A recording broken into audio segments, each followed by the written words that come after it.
Hello and welcome to this deep dive conversation. The world has become less peaceful over the last decade. War and instability present ideal conditions for human rights abuses. As the machinery of civil strife becomes ever more destructive, so the techniques of misery and pain proliferate. Like mass rape, torture and mutilation, the enforced disappearance of political or sectarian enemies has become an integral part of conflicts around the world. For years, sometimes decades, relatives of the taken are left to the terror of their own imagination. With me to discuss the legal implications of enforced disappearance is the human rights lawyer and university professor Gabriella Citroni. Gabriella, welcome to this deep dive conversation. Thank you. Good morning. We should begin with some definitions. When you speak of disappeared persons, to whom are you referring, Gabriella? That's a very pertinent question because there is a lot of confusion and words matter in this sense. In English, often there is a confusion between two terms, missing and disappeared. They may actually overlap. Sometimes they are the same, but one has to be precise. Missing is a much broader term, and you would use missing also to encompass people who go missing in the context, for example, of natural catastrophes. So after a tsunami, after an earthquake, you do have missing persons. But therefore, it's clear that it doesn't necessarily imply the commission of a crime. While when you refer to persons disappeared, you are necessarily implying the commission of a crime. And legally speaking, the term you would use is enforced disappearance, which clearly points in a direction that is against the will of the victim. Now, that's an interesting question also because in many countries, if you're asked, in my case, I work on this specific issue, and when I'm asked what do you work on, and you use the term either in English or even in French or in Italian, there is still a lot of ignorance about it. And therefore, you do repeat it in Spanish, and you say, well, that relates to desaparecidos. And therefore, that is usually enlightening, and you see people saying, yes, then I know, Argentina or Chile, which is definitely true. I mean, you do relate it to the terror years, dictatorships in Latin America, but at the very same time, I'm becoming slightly allergic to that very reaction because it's quite misleading. It's misleading in the sense that it relates it only to a specific geographical area, which is not, unfortunately, the case. It's definitely a global phenomenon, and it sort of puts it in the past and relates it only to dictatorships, which, unfortunately, is false as well. It didn't occur only in the past, let aside the ongoing effects that it has, even if it commenced in the past, but it happens while we're speaking. And it doesn't happen only in Latin America, it happens all over the world. Indeed. We're going to go into that in a little bit more detail. I think it's also important to focus on who is responsible for taking these people, because that also, there are ideas that we receive from the media, and perhaps you might wish to challenge some of those. So when you refer to disappeared persons, who is responsible for taking them? Yeah, there we do have to be honest and say that there has been maybe, I wouldn't like to use the word development, because to me development implies a positive development, not even progress, but still a change in the traditional kind of disappearance. And here, I'll beg your pardon if I have to be legal, but I do also have to go back to the legal definition of the phenomenon. So if we want to define what an enforced disappearance is, we have three main elements. The first one being the fact that the person is deprived of liberty against his or her will. And this deprivation of liberty may actually even start with a legal deprivation of liberty, a perfectly legal arrest, or either an abduction or a kidnapping. I mean, no matter how it's performed, the person is deprived of his or her liberty. In international human rights law, the second element that is mentioned is that this is precisely relating to the perpetrators. So this crime is perpetrated either by state agents, often soldiers, military, the army, police, administrative police forces. I mean, someone who can be labeled as a state agent, or by persons of group of persons that nonetheless act with the tolerance, acquiescence, or support of the state. Think of paramilitary groups that are not directly endorsed by the state, but indirectly through the provision of training or weapons. There is a sort of indirect tolerance. That's the traditional kind of enforced disappearance, and definitely I would say that most disappearances are still perpetrated by these very actors. But let me close with the definition in the sense that if we stick only to these first two elements, there may be a sort of confusion or overlapping with crimes such as kidnapping or abduction. But what differs is the third element. The third element is that what I described is followed by the denial that the deprivation of liberty took place and by the concealment of the fate and whereabouts of the disappeared person. If you think of abductions, most, which are crimes definitely, but so I'm not saying it's a less serious crime, it's just different. You may have someone or the perpetrator who contacts the family and actually claim having abducted the person, be it for ransom, be it for, I don't know, claiming political recognition of different reasons, but there's someone actually claiming. In enforced disappearance, that's the missing part. That's where you actually have a total denial that this actually took place.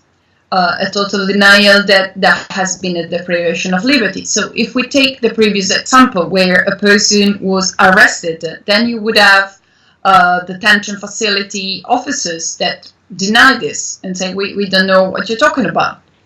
Or if it started with an abduction, nonetheless, this would be followed by a complete denial and concealment, which entrenches a lot of consequences, legally speaking, but also if we think of it on the psychological side of it, for relatives, that's precisely the part that amounts to ill treatment or even torture, not knowing and not being able to define what happened with the loved one.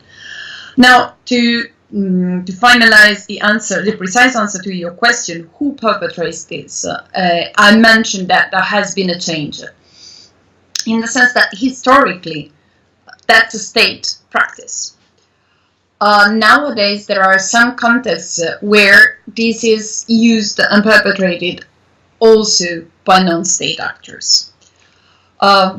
In some cases, there may still be a certain link with the state, but in some others, it's criminal organizations. And I think in particular of Mexico, where you would have disappearances that are perpetrated in the context of the war on drugs, and you have drug cartels that are using a forced disappearance.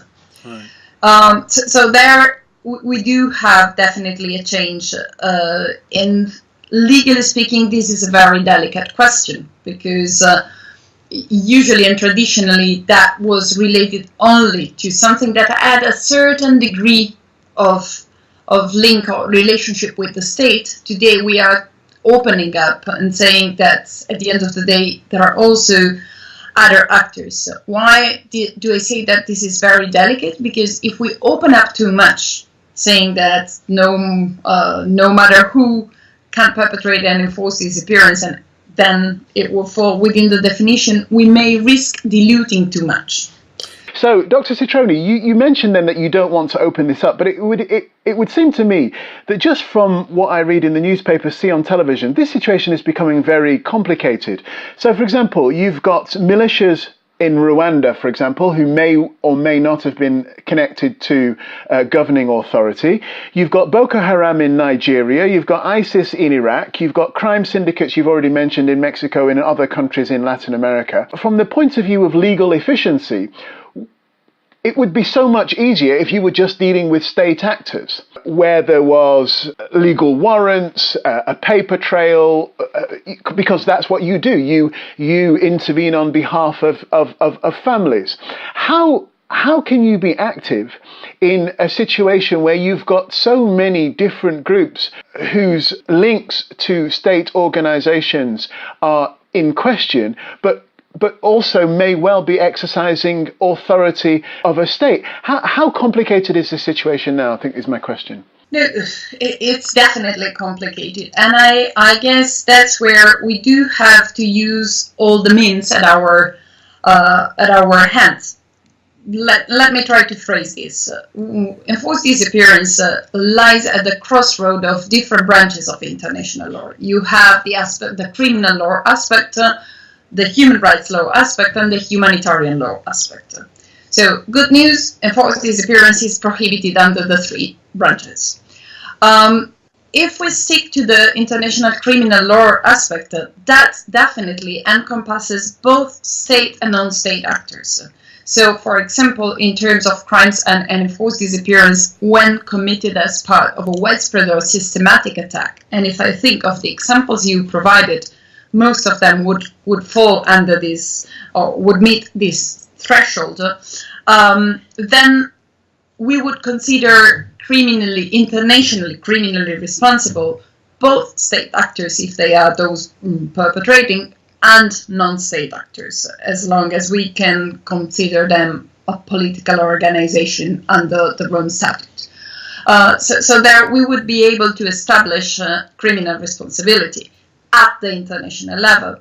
But even before that, criminal codes in almost every country would anyway apply to this kind of situations. So domestically, even though many countries are not prepared to deal with enforced disappearance as such, because they do not codify the crime of enforced disappearance. They have different crimes that are certainly related, but is a bit of a patchwork. So one first thing that should be strengthened, but that's aside, is that all the countries should adopt a definition of what enforced disappearance is and codify a separate crime of enforced disappearance. These would definitely enhance prevention means and afterwards suppression. But criminally speaking, therefore, I guess that we do have weapons to fight against enforced disappearance at the domestic and at the international level. In humanitarian law, we say that enforced disappearance is prohibited, and that's a customary rule of international humanitarian law. That would therefore encompass and apply also to non-state actors, to guerrilla, to rebel groups, to movements that do exercise the control of the territory.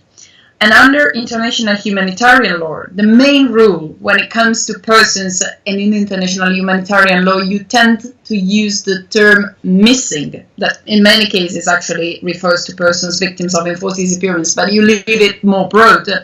Nevertheless, the main obligation is to establish the truth on what happened to those disappeared and to tell to the families what happened. I think that's an important point. Rather than justice. Right. And then we do have international humanitarian law, international human rights law, and that indeed, but that's historical and that's the way it is, it actually refers to states. Right. So who's going to ratify a treaty? A state. Therefore, you can ask, and you can go as far as what you can ask from a state. So, for example, the latest treaty dealing with enforced disappearance, that is the UN International Convention on the Protection of All Persons from Enforced Disappearance, deals with what you raised, giving an answer. I mean, if you read the whole convention, it definitely refers to the state, to the obligations of the state. But it has an article, namely Article 3, that says when these kind of acts, enforced disappearance, are perpetrated by someone who's not related to the state, or who's actually maybe even acting against the state, nevertheless, under international law, the state still bears some positive obligations. That is, conducting investigations and prosecuting those responsible. The example that you gave, ISIS or Daesh in Iraq. Yeah.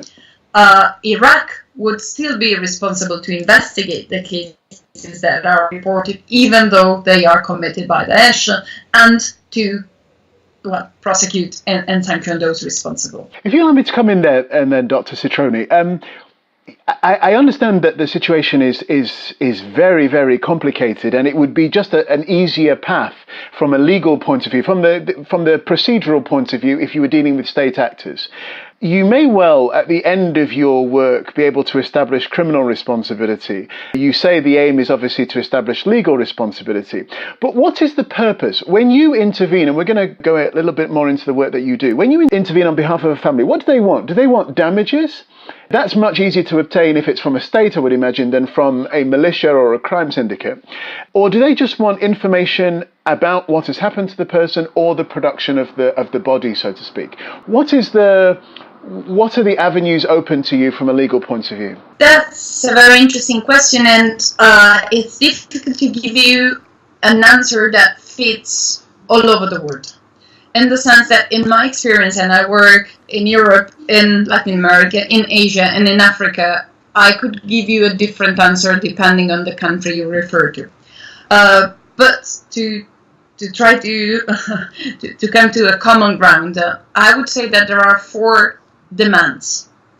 What changes is the order, in the sense that depending on the continent, you may have someone who asks for justice, and by justice meaning having the perpetrators sanctioned first. Then you may have someone who claims for redress in a non-positive, I mean, what you mentioned as damage or reparation. Then you may have someone who asks for having memory preserved, so a sort of re-establishment of dignity and prevention of these in the future. I would say the first demand, and on this I would be fairly positive, the first demand you have is always truth. To learn what happened, to learn where the person is. If the person is alive, then we wouldn't deal with this as an enforced disappearance any longer, but it may become an arbitrary detention, and then you deal with it as an arbitrary detention, but to get answers.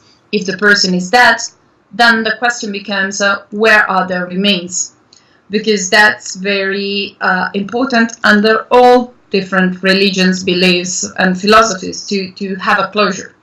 Because that's one psychological aspect of enforced disappearance. That's not what I personally do, because I'm not a psychologist, neither a psychiatrist or a doctor in medicine. I have colleagues who work on that.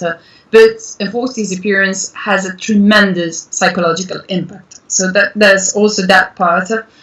And it has a name, which is peculiar to enforced disappearance. It's called frozen grief.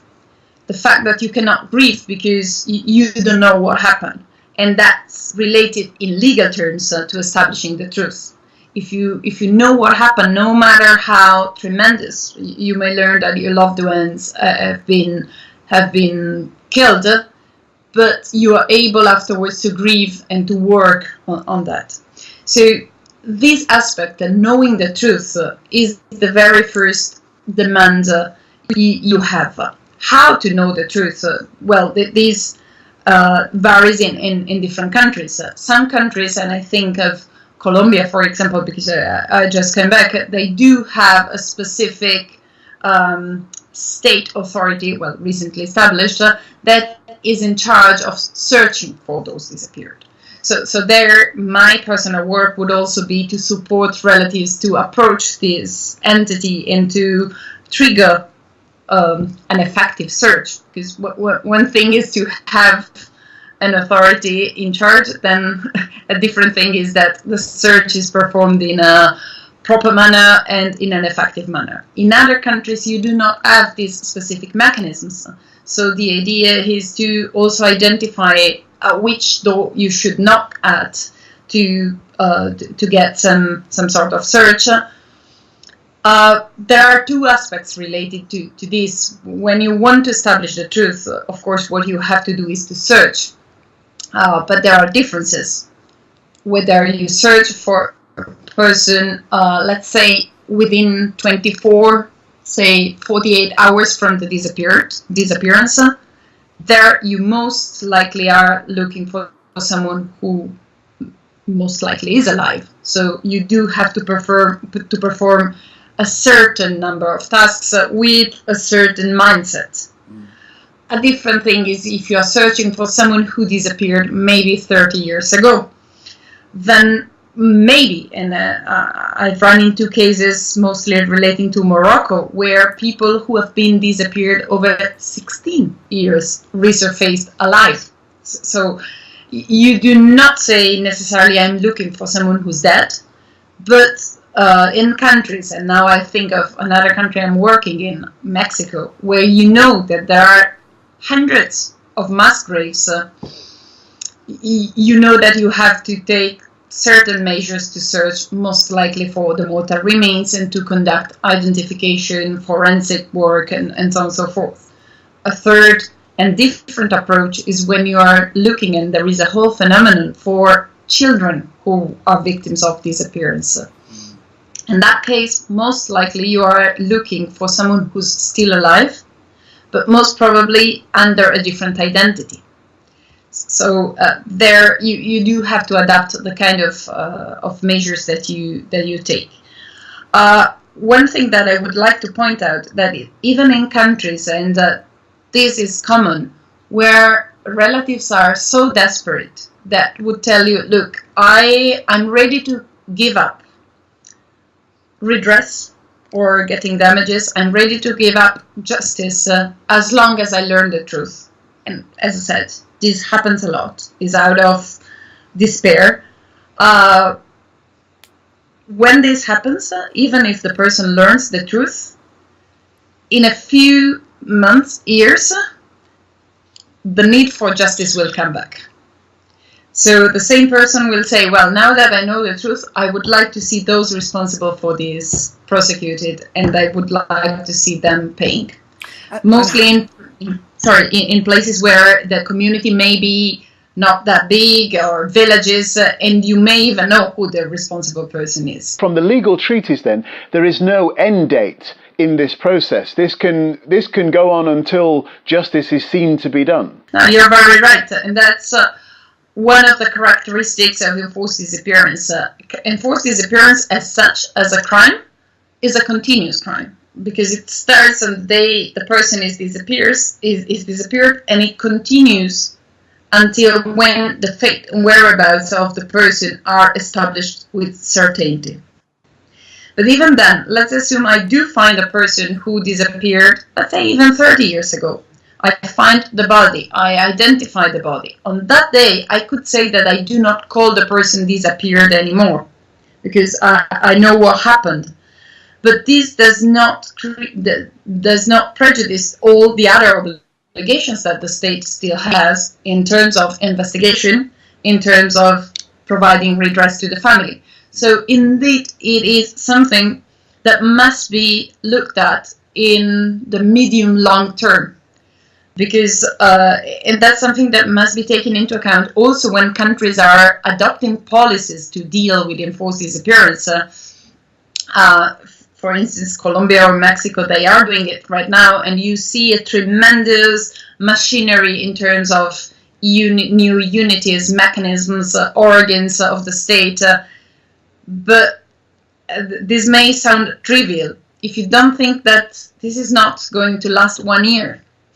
And therefore you do not think of people who must be trained to work on this for a certain amount of time. And if you do not place the money on this for a certain amount of time, this is just going to create illusion in many relatives, because this may last years, definitely. You mentioned that you were in Colombia. Can you tell us a little bit more about the work that you were doing and the kind of typical work that you would do when you go around the world trying to follow up on behalf of families? In this specific case, I was there because there was a conference with people from all over the world precisely on this subject, how to search for disappeared people. Right.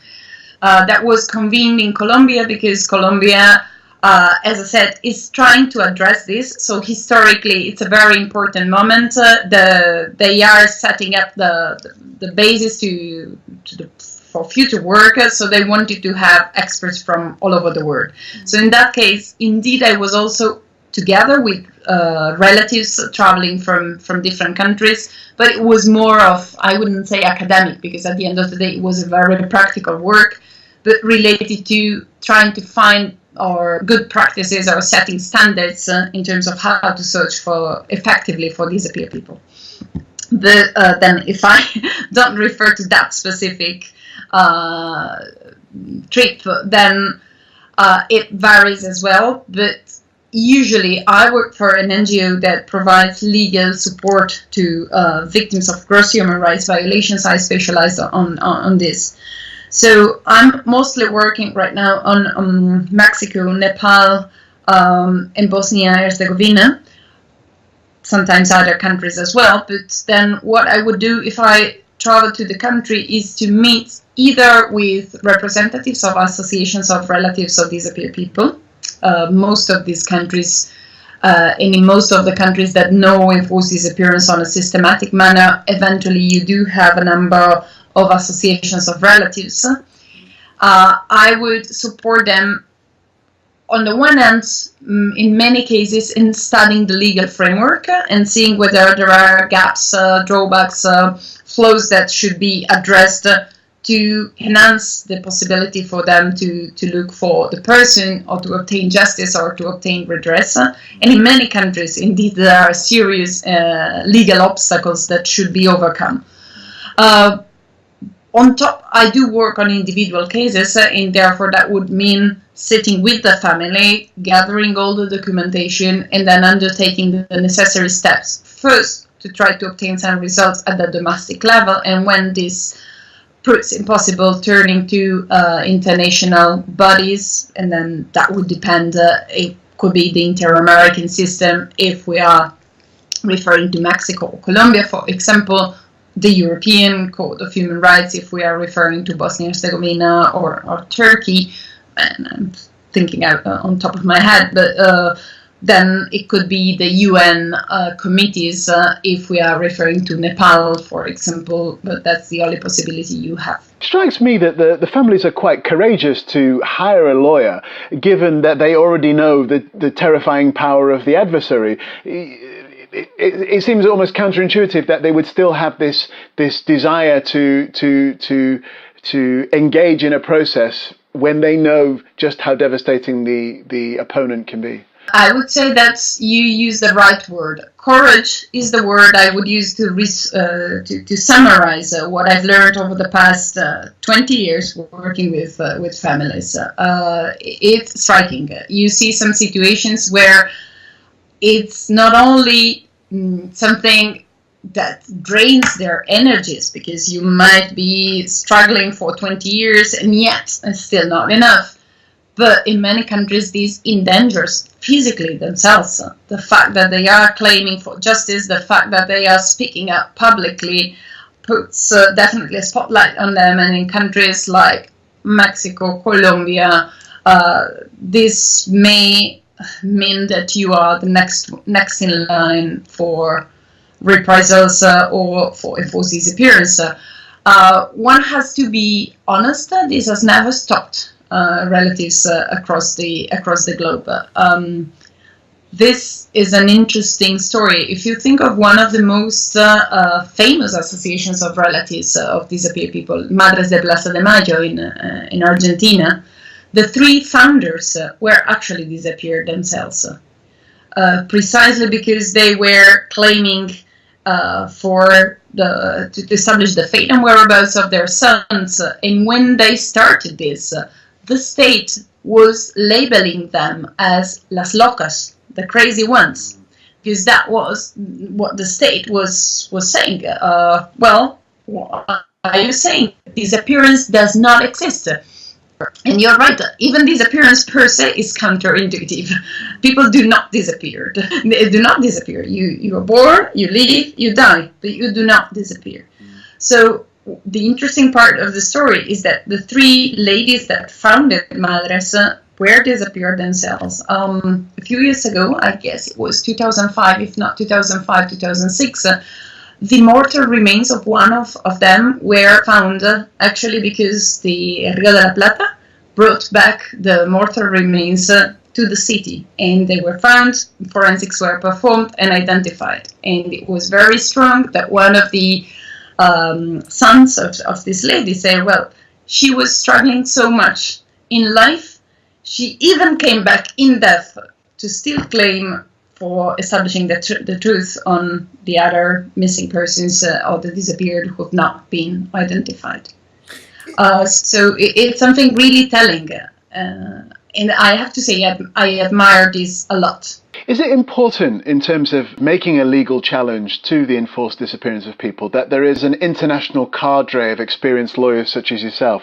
Or is this legal activity starting at the national or the local national level, and then perhaps you would bring in expertise because you're used to working with these international institutions? How does it work in practice, Dr. Citroni? I would say that definitely you do have to start with a sound domestic legal knowledge. So, for example, in my case, I do support my colleagues working on Nepal, but I'm definitely not an expert on the Nepalese legal system, neither the Bosnian one. I mean, they are very complex. So you definitely do have to start with domestic lawyers, and that is also a hint of what should be strengthened. Sometimes, and luckily enough, domestic lawyers are not well prepared on the international legal framework on this. So there is also work of training them and providing them arguments of international law that should be applied at the domestic level.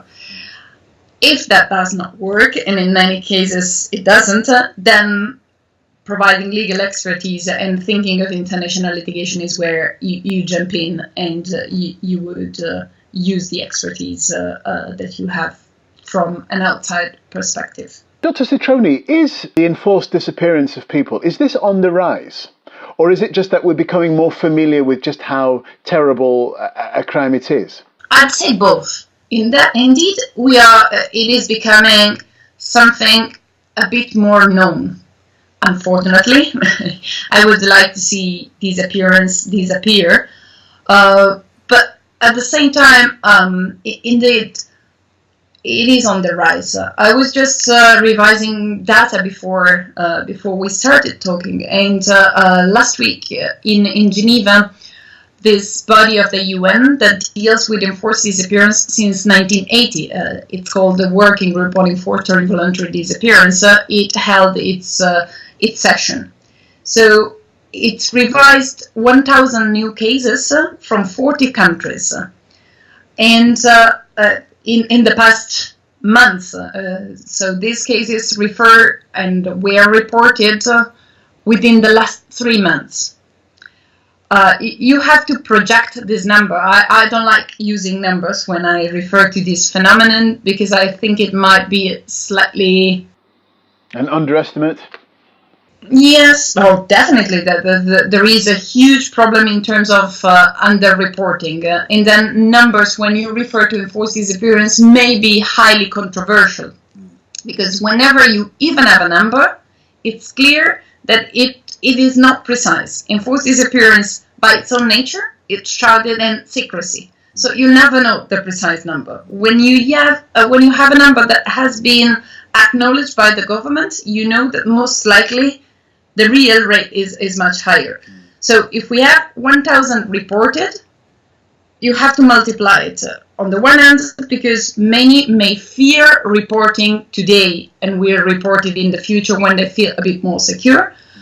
One other very serious problem is lack of knowledge. Think you are, and I listed the countries from which the most recent cases were reported: Azerbaijan, China, Egypt, Libya, Pakistan, Russian Federation, and Saudi Arabia.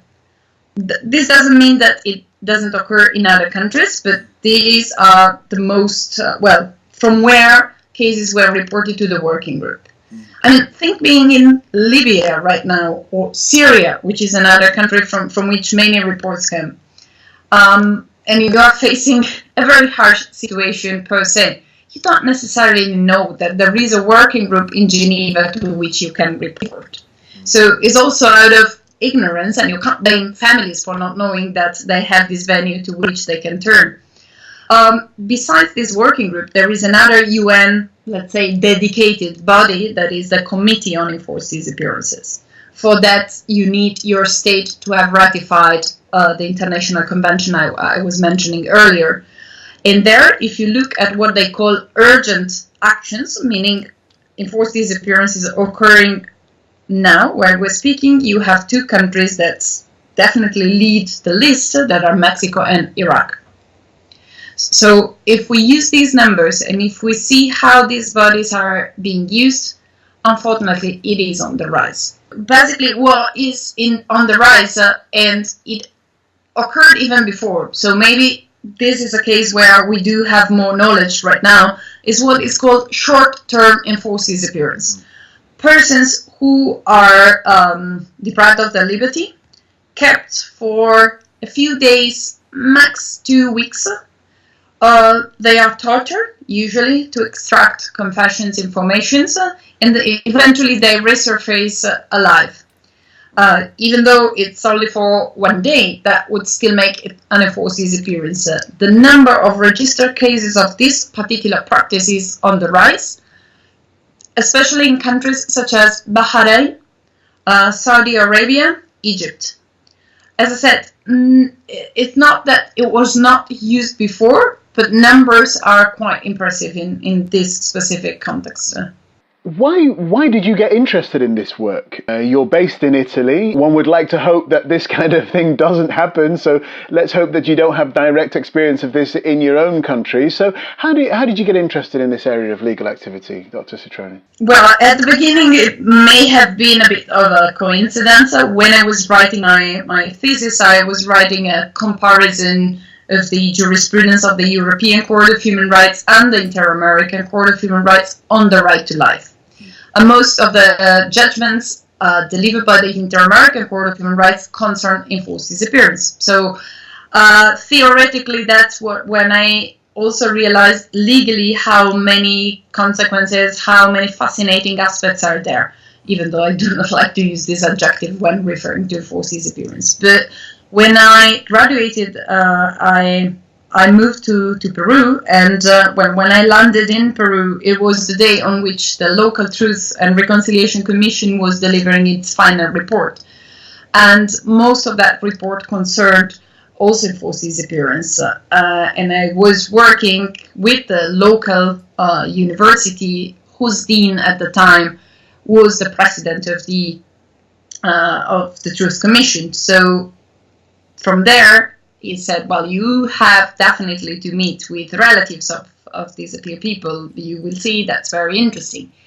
Then we met, and from that day, this has no end, because people from Peru said, well, since you're here, then you should meet relatives from Bolivia, and from Bolivia they sent me to Colombia, and from Colombia they sent me to Guatemala, and from Guatemala so on and so forth. And that I found it also interesting because not only relatives are courageous, but I think that there is a highly interesting example of empowerment there. You find tremendously humble people, not with no necessary legal background, but out of need they do become legal experts, and since they know that's a global phenomenon, and that's the interesting part, you will find people in El Salvador saying, well, I would like to share with people who have the same problem in Bangladesh. No language barriers, and also the legal systems of these countries are different, but you find that they will find a way to share experiences and try to cooperate.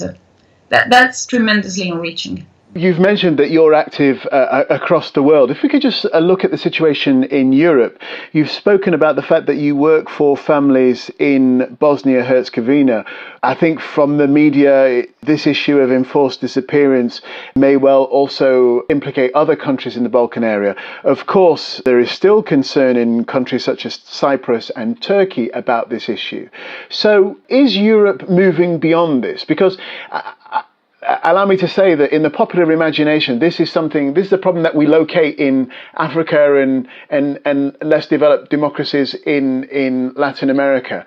But how is Europe dealing with this issue of enforced disappearance? And are we moving from your point of view, from this issue of jurisprudence, are we moving to a situation where it's much easier to deal with this, to process it and to move things forward in places such as Bosnia, Herzegovina, Cyprus, Turkey, etc.?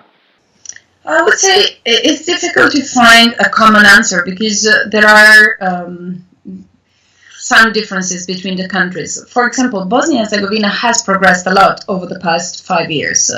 Also jurisprudence at the local level, but also from the international, the European Court of Human Rights or the Human Rights Committee of the UN. It provided some serious background and some references. But let me try to phrase this in a diplomatic way, but I'll be sincere. I do think that in Europe, what you mentioned before is a sort of an excuse. When we say, well, that this happens in Africa or this happens in Asia or less developed democracies. And keeping this mindset is what makes it also very difficult to deal with it in an appropriate manner, because you think it doesn't concern you.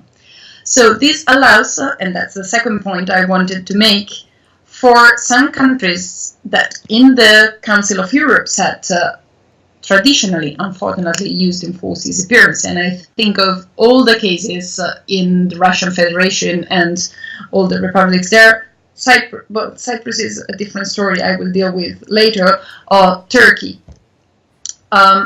You have, within the jurisprudence of the European Court of Human Rights, hundreds of judgments concerning enforced disappearance in Russia and in Turkey.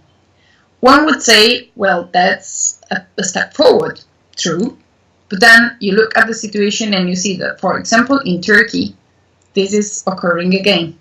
So there has been a time span where it's, I don't know if decreased or even stopped, but unfortunately new cases have been registered. Russian Federation, same. So if I have to make a balance, I would say the jurisprudence has made some important step forwards, but it's still not enough. And very good jurisprudence without awareness is not going to work, because then it would be just some isolated cases. When it comes to Cyprus, then you do not have new cases, but the point is how to deal with cases from the past, if you want to say so. In there, you do have a long period of time where things did not move forward, and recently things, slowly, but are moving forward, both in terms of identifications, more effective mechanisms that are in charge to deal with identifications, and I would say mostly in terms of redress and damage. Not that much in terms of justice, but so far this has not been the main claim in that specific context. On this issue then, how is science and technology, the advances that we see, impacting on the work that you do in terms of resolving some of these situations? It's crucial. I mean, I'm now becoming an expert in forensics, even though it was not within my plans, because definitely it can make a difference. I'll give you an example. In the Balkans, after the conflict, there were 30,000 people reported as missing, most of which were also victims of enforced disappearance, but nonetheless, 30,000 people whose fate and whereabouts were unknown. Thanks to the use of forensics, technology, and the serious improvement in the techniques used, made much more accessible to general public. Today you have more than 27,000 people, more than 23,000 people who've been identified. That's incredible. That you don't have the same rate elsewhere in the world. Which means there is still a lot to do for the 7,000 remaining, but 23,000 identified through DNA in a reliable manner is something that allows closure to the relatives, but as well to society as a whole. Because we do have to remember that when we refer to the right to know the truth, it has a dual dimension. Of course, the individual one, I want to know what happened to my loved one, but it definitely has also a collective dimension. When we are dealing with this kind of violations, we as a society have a right to know what happened, who was behind that, and why that happened. Technology can make a difference. I would just like to add one aspect, based on my recent experience in Mexico. The answer still would be the same. Technology can make a difference, but I would insist that technology should be used by someone who's reliable.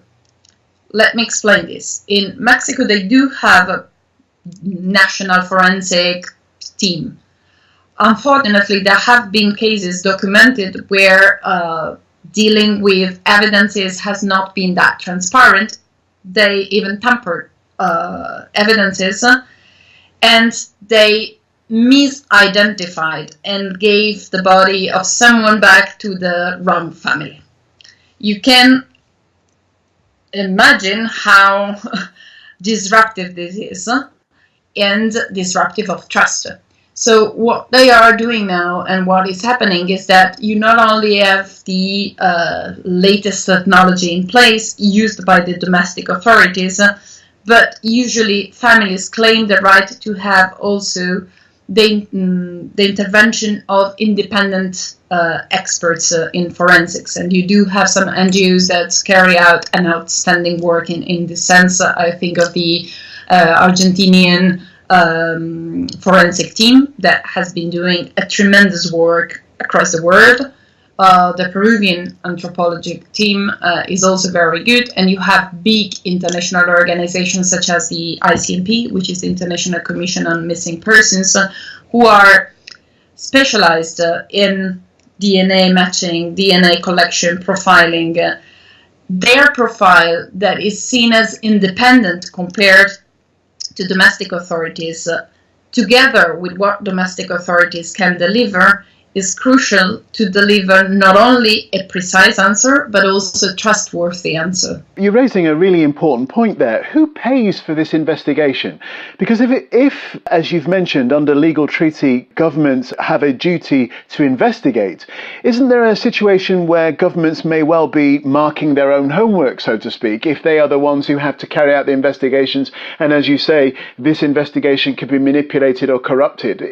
Is that the inherent danger in the whole process when you're working with state authorities?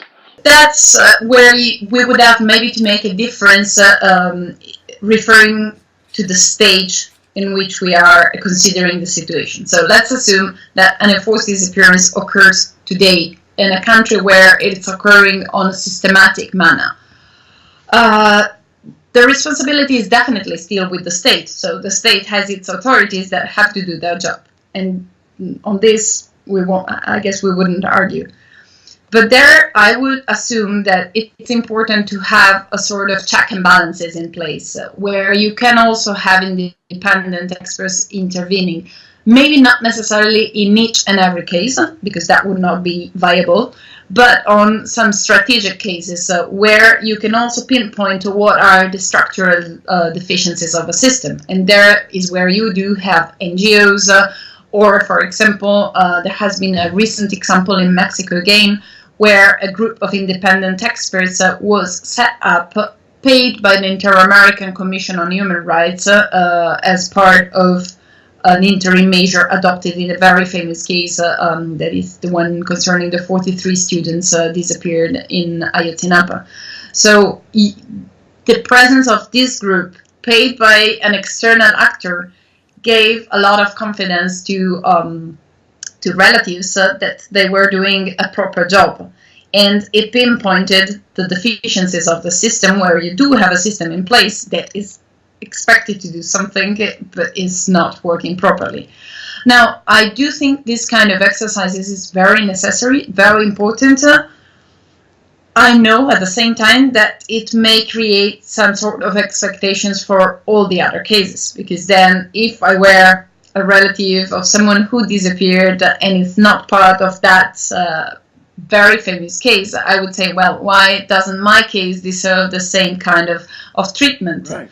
And that's very human. I'm rather sure that I would be quite disturbed.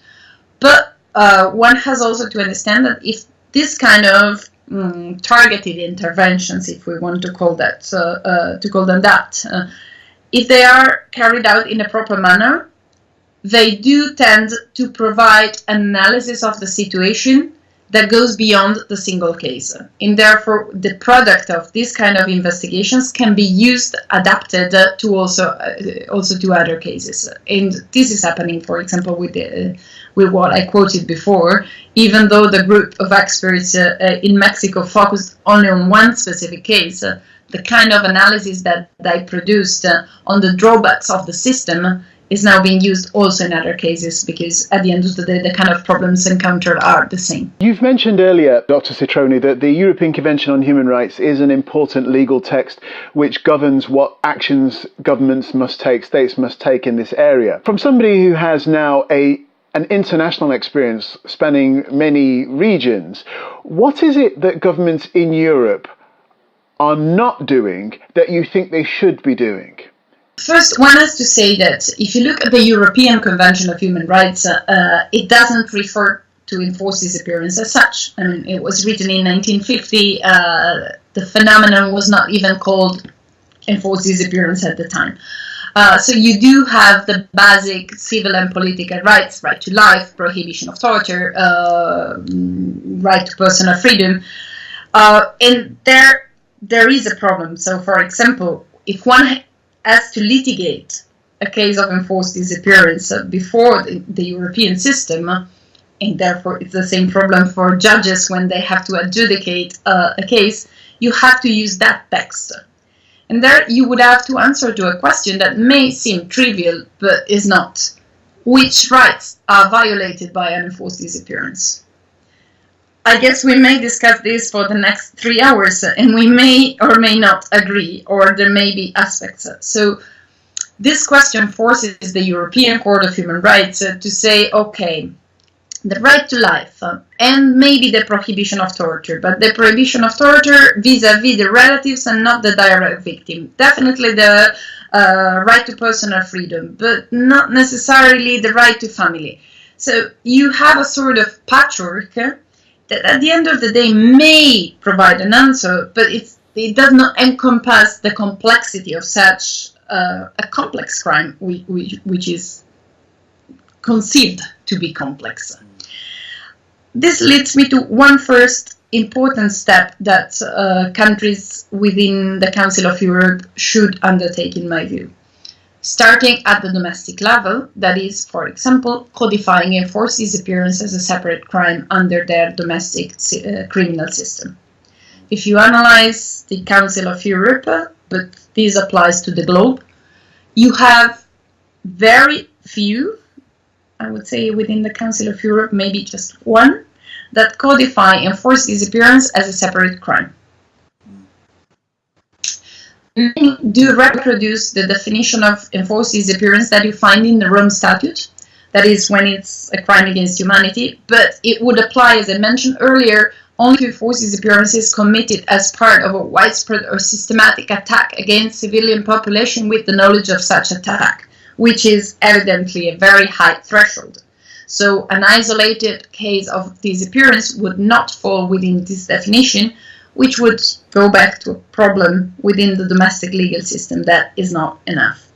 So I would say to the 47 state members of the Council of Europe, strengthening the criminal domestic system is a first step. A second step is that there are other aspects, maybe less evident but very important, that go hand in hand when you have an enforced disappearance. Administrative legislation, civil legislation. I'm there is an aspect that is often overlooked, but is quite important. If a person disappears today and it's a victim of enforced disappearance, and you are a family member, of course you do have to deal with all the aspects we mentioned, searching for the person, seeking justice and redress. But you will also need to deal with very practical aspects, access to bank account, family matters, civil matters. How would you deal with that? In all the countries of the Council of Europe, we do not have a civil administrative figure to deal with that. We would need to use presumption of death. We do have it, but then if you are presuming that a person, it runs counter to what enforced disappearance is.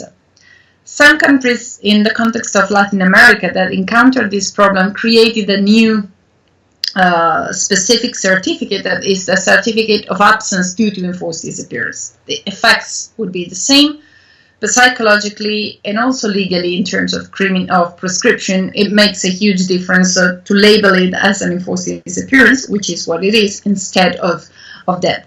So, for example, as I mentioned, to my knowledge, there's no single country within the Council of Europe that has this certificate of absence due to enforced disappearance, which means that strengthening also that aspect of domestic legislation would be important.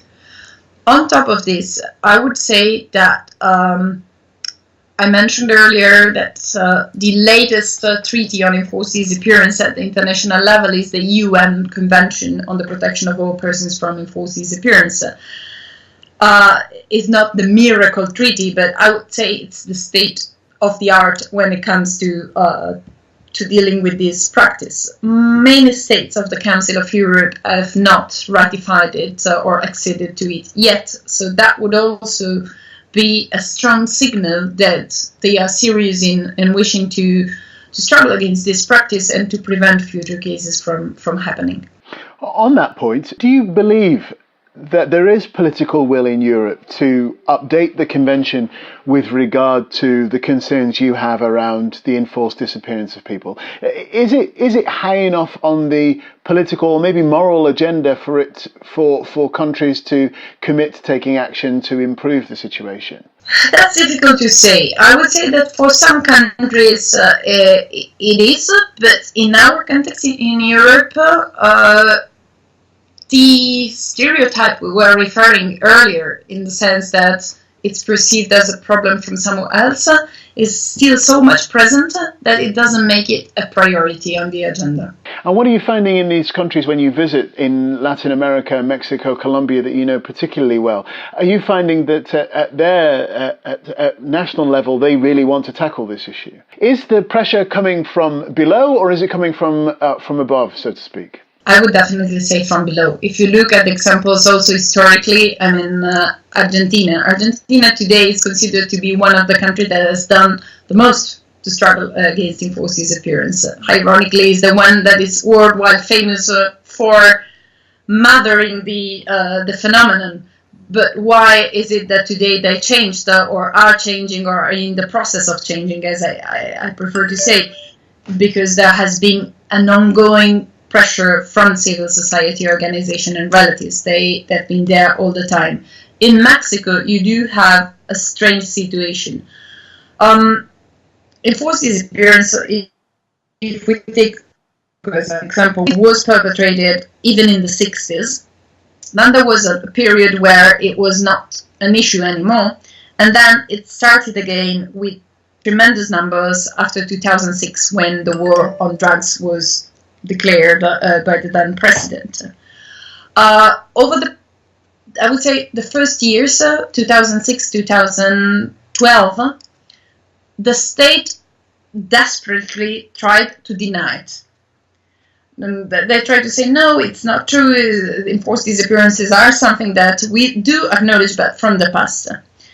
But again, civil society, relatives were so much out there calling on this, reporting it to international instances that eventually said, you have to admit this. I mean, there is a problem, admit it, and then we will deal with it. That today you have the next phase, where the government recognizes it exists, it just recognized 35,000 disappeared people. As we said, most likely the number is higher, but that's the number that the government admitted. And now there is a sort of interaction. You do have the government that admits it and claims that it's willing to do something. So they just recently adopted a general law against enforced disappearance. They are in the process of creating specific units to deal with the crime or to search for people.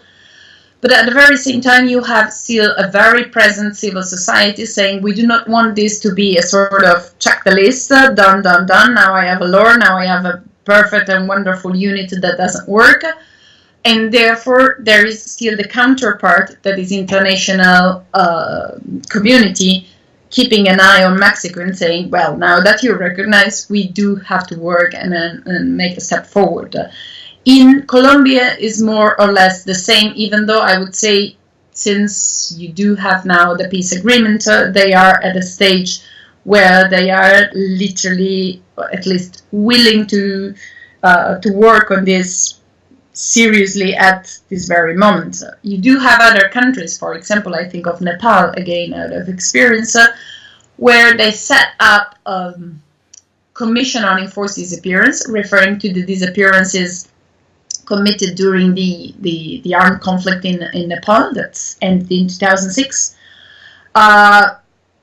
If you look at what this commission has done, then you don't know how genuine the wish to really establish the truth is. You have the commission, but for example, they have not mapped the existence of common graves. They are just collecting numbers, and they have not come up yet with a universe of people they claim to be searching for. There, again, you do depend on relatives that must be there and continue claiming and continue their struggle to push for authorities to eventually deliver what they are obliged to do. Right. Kosovo is back in the news, and I know that from the research you've written about the issue of disappeared persons as it affects Kosovo. Just tell us some more about the work that you've done in this area. In the case of Kosovo, I've not been working directly.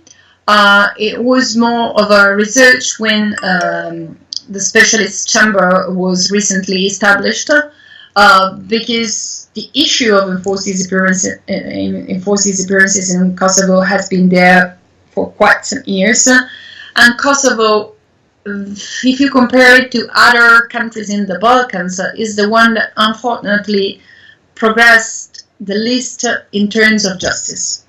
There have been some attempts, unfortunately frustrated for many reasons. So recently the establishment of a specialist chamber was again hope for justice, that there is a genuine will to establish responsibilities of those who perpetrated these acts. So today you do have a good legal framework, a brand new good tribunal. Early to say if it will deliver or not, but at least the basis for delivering are there. What do you need in terms of state action or international treaties to make your job on behalf of families that much faster and that much more effective than it is now? Internationally, we do have treaties that cover or would offer answers. The real problem is, first of all, you do need all states to ratify those treaties, because without ratification, then you can't really use them.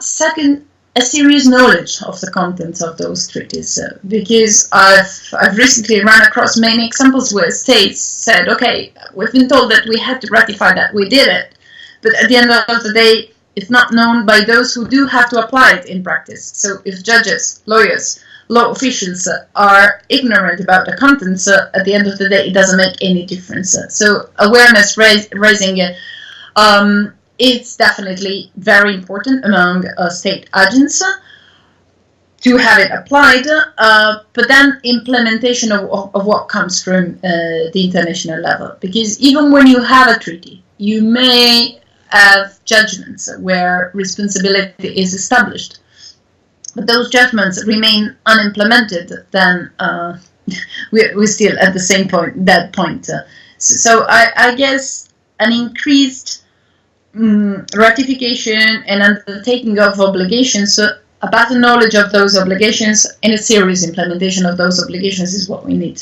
Right. But we wouldn't necessarily need something new. Given where we are in Europe, is the Council of Europe an effective chamber for these kinds of changes to be made, for the treaty, of course, the convention being as it comes from this organisation, for the treaty to be updated? Is this why you're involved in committee work in the organisation? I think the first important step to be taken within the Council of Europe is awareness raising. And that's why I'm working in that context also to overcome the stereotype that is a problem not concerning the Council of Europe area. Raising awareness as well on the existence of other treaties that do not replace the European Convention of Human Rights, but complement and may reinforce the application of the European Convention of Human Rights. And this is important with the states, but also, for example, with the judges of the European Court of Human Rights, because there wouldn't necessarily be a need for a new convention within the Council of Europe. What we have may be well enough. We could use other instruments to better interpret what we have in the Convention of Human Rights. And that is where I think also the European Court of Human Rights has a significant role to play for the future. Finally then, Dr. Citroni, I ask this of everybody that I speak to in this context.